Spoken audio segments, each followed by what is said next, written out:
auditeur qui a une question pour vous, Christophe Beaugrand. C'est Valentin qui habite à Paris. Bonjour, Il a un très beau Valentin. prénom. Ouais. Bonjour. L'amour. Bonjour Valentin. Ben oui, c'est le prénom de mon petit garçon, donc c'est forcément vrai. c'est le plus beau des prénoms. Quelle est votre question, Valentin? Alors ma question justement, ça concernait le sujet famille. Ouais. J'aimerais demander à Christophe, est-ce que le rapport mercantile des GPA le dérange ou pas? Oui, je comprends la question. Alors, je dirais pas mercantile. Effectivement, la GPA, c'est donc la gestation pour autrui, c'est-à-dire faire appel à une mère porteuse. Et effectivement, ça représente un coût. Ce qui est interdit en France.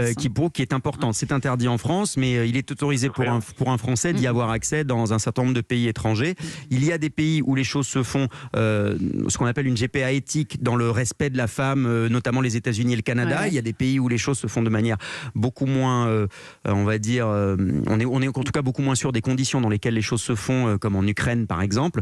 Donc évidemment, ça n'est pas pour cette solution-là que j'ai opté, mais moi je suis passé par les États-Unis et effectivement il y a tout un tas de frais, mais qui sont essentiellement des frais liés aux coûts médicaux, parce que les frais médicaux sont extrêmement chers aux États-Unis. Si jamais vous n'avez pas d'assurance et que vous vivez aux États-Unis, que vous vous faites opérer ou simplement un accouchement, c'est 10 ou 15 000 $. Donc il faut savoir qu'il y a des frais médicaux très importants.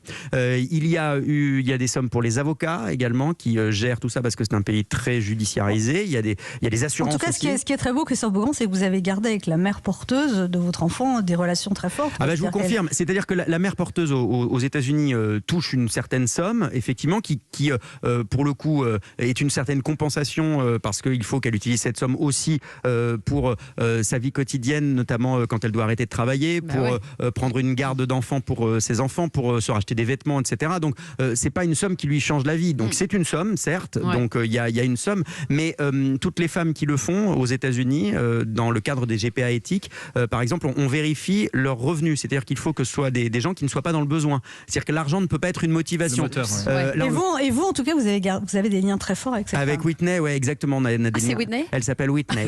Rien à voir avec Whitney Houston. Puisqu'elle est rousse, en l'occurrence, donc ça n'a rien à voir. Et c'est vrai que oui, on a gardé des liens très forts, et on a gardé des liens très forts également avec la donneuse d'ovocytes, parce qu'il faut savoir qu'aux États-Unis, ce sont deux femmes séparées. C'est-à-dire que ce n'est pas la femme qui porte n'a absolument aucun lien génétique avec le bébé, parce qu'il y a d'un côté une donneuse d'ovocytes et de l'autre une mère porteuse. Tout ça, je l'explique dans un livre que je suis en train d'écrire justement.